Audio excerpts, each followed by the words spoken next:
బీసీలు ఉన్నారు, ఎస్సీలు ఉన్నారు, ఎస్టీలు ఉన్నారు, ఓసీలు ఉన్నారు, అన్ని వర్గాలు ఉన్నాయి. అయినప్పటికీ కూడా ఇక్కడ ఒక కుట్ర జరుగుతోంది.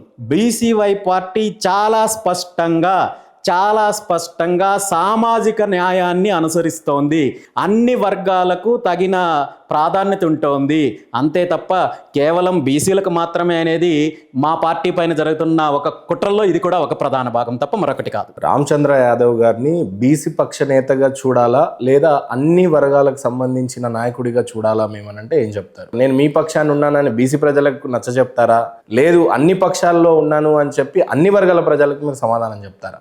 100% ఎవరు ఒప్పుకున్నా ఒప్పుకోకపోయినా 2 తెలుగు రాష్ట్రాల్లో ఈ పార్టీలు ప్రభుత్వాల వల్ల ప్రధానంగా నష్టపోయింది బీసీ వర్గాలు. ఎవరైతే నష్టపోయిన వర్గాలు ఉన్నారో ఆ వర్గాలకి మొదటి ప్రాధాన్యత బీసీవై పార్టీ ఇస్తుంది. అందులో బీసీలకు ప్రాధాన్యం ఉంటుంది. అలాగని కేవలం బీసీలకు మాత్రమే పరిమితమైన అంశం అయితే మాత్రం కాదు. మిగిలిన అన్ని వర్గాలు, ఈరోజు కాపులకు ప్రాధాన్యత ఉంది, దళితులకు ప్రాధాన్యత ఉంది, మిగిలిన బ్రాహ్మణ్స్ ఉన్నారు, అదేవిధంగా పార్టీలో వైశ్యాస్ ఉన్నారు, క్షత్రియులు ఉన్నారు. ప్రతి ఒక్క వర్గాన్ని కలుపుకొని ఇంక్లూడింగ్ ఏదైతే ఇప్పుడున్న ప్రధాన పార్టీలకు సంబంధించిన సామాజిక వర్గాలు ఉన్నాయో, రెడ్డి సామాజిక వర్గానికి సంబంధించిన వాళ్ళు పార్టీలో ఉన్నారు, అదేవిధంగా కమ్మ సామాజిక వర్గానికి సంబంధించిన వారు పార్టీలో ఉన్నారు.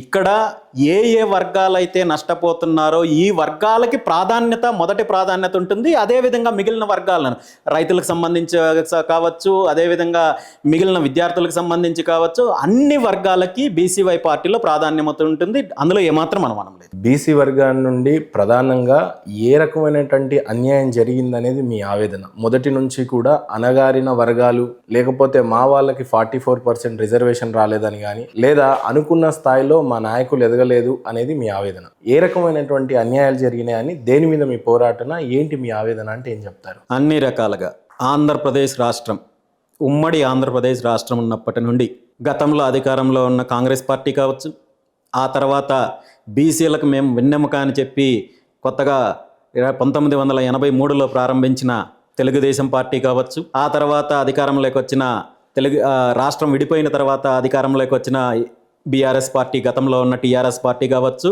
అదేవిధంగా ఆంధ్రప్రదేశ్లో అధికారంలోకి వచ్చిన వైఎస్ఆర్ కాంగ్రెస్ పార్టీ కావచ్చు, 2 తెలుగు రాష్ట్రాల్లో 55% పైగా ఉన్న బీసీ వర్గాలను కేవలం ఓటు బ్యాంక్ రాజకీయాలకు మాత్రమే చూశారు తప్ప బీసీల అభివృద్ధి విషయంలో సామాజికంగా కావచ్చు, ఆర్థికంగా కావచ్చు, రాజకీయంగా కావచ్చు, ఉద్యోగాల పరంగా కావచ్చు, వ్యాపారాల పరంగా కావచ్చు, అదేవిధంగా పరిశ్రమల కోసం ప్రోత్సహించే విధానంలో కావచ్చు, భూ కేటాయింపుల విషయంలో కావచ్చు, కాంట్రాక్టర్ల విషయంలో కావచ్చు, అన్ని రకాలుగా 100% వంచారు, మోసం చేశారు.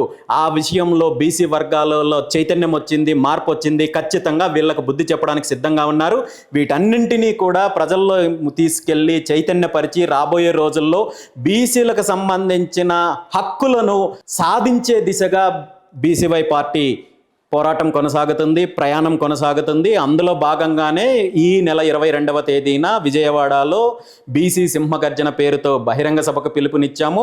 ఈ సభ తర్వాత బీసీలకు సంబంధించిన ఎజెండా పైన ఒక స్పష్టమైన ప్రణాళికతో ముందుకెళ్ళి బీసీల యొక్క సమస్యలకు శాశ్వత పరిష్కారం దిశగా ముందుకెళ్లే ప్రయత్నం చేస్తున్నాం. కుల రాజకీయాలకు వ్యతిరేకం అని చెప్పి ఇప్పుడు మీరే కులాన్ని అడ్డు పెట్టుకొని రాజకీయం చేస్తున్నారు అని అంటే మీరు ఏమంటారు రామచంద్ర యాదవ్ గారు? కేవలం బీసీలకే ఆ కార్డు చూపించి ఓట్లు అడుగుతున్న నేపథ్యం కనపడతా ఉంది. స్పష్టంగా చెప్పండి దీని గురించి. నేను ఇంతకు ముందు కూడా చెప్పాను. ఇంతకుముందు నాయుడు చౌదరీస్ అని అన్నారు, కమ్మాస్ అన్నారు, లేకపోతే రెడ్డిస్ ఒక పక్షాన పార్టీగా అని అన్నారు. మీరేమో బీసీ ప్లే కార్డ్స్ కనపడతా ఉన్నాయి. ఇందులో దాపరికం అయితే ఏం లేదు. కుల రాజకీయాలని ప్రోత్సహించకుండా ఉండాల్సిన నాయకుడిగా, ఒక యంగ్ జనరేషన్ పొలిటీషియన్గా మిమ్మల్ని మేము చూడాల్సింది పోయి కేవలం బీసీకి అణగారిన వర్గాలను ఒక మచ్చేసి దాని పక్షాన నేను పోరాడుతున్నాను అని అంటే మేము ఏ రకంగా స్వీకరించాలి మిమ్మల్ని? మొదటి.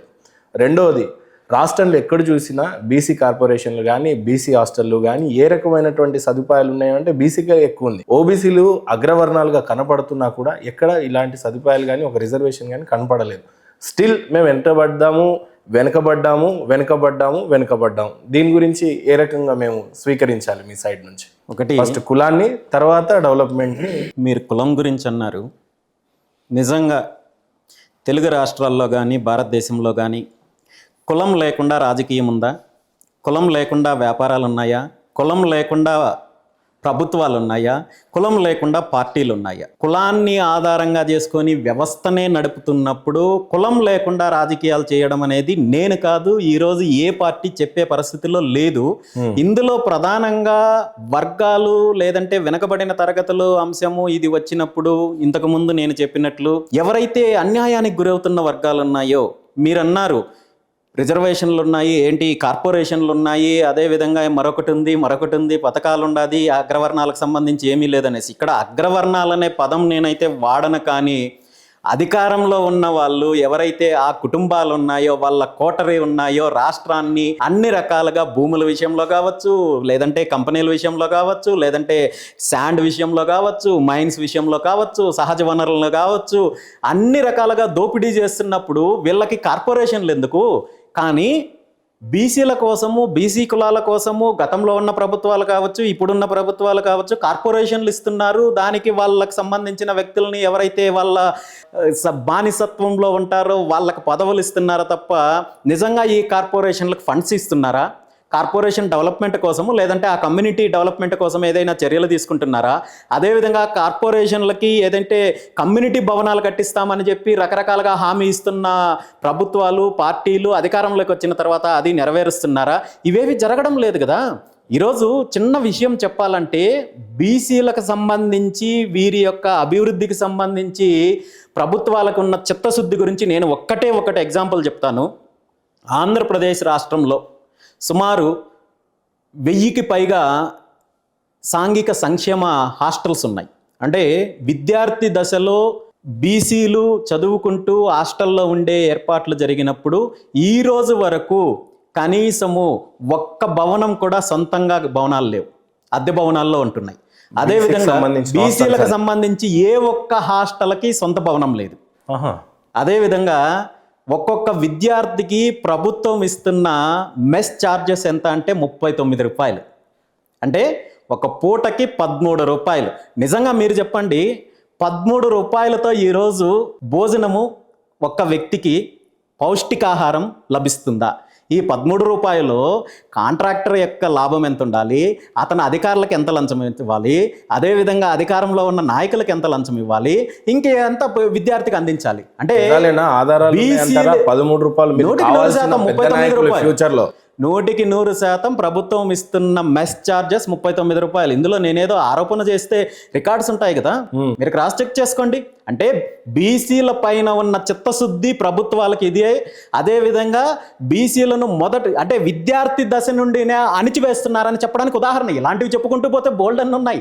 ఉద్యోగస్తుల విషయంలో అవలంబిస్తున్న విధానాలు కావచ్చు, పారిశ్రామిక విధానంలో కావచ్చు, ఈరోజు తెలుగు 2 రాష్ట్రాల్లో కూడా విచ్చలవిడిగా అధికారంలో ఉన్న వాళ్ళ యొక్క జోబు సంస్థలకి, వీళ్ళ యొక్క బినామీ సంస్థలకి 1 రూపాయికి 99 రూపాయలకి ఎకరా అంటూ వేల కోట్ల రూపాయలైన విలువ భూములున్న ఇవన్నీ కూడా వీళ్ళ బినామీ కంపెనీలకు కట్టబెడుతున్నారు.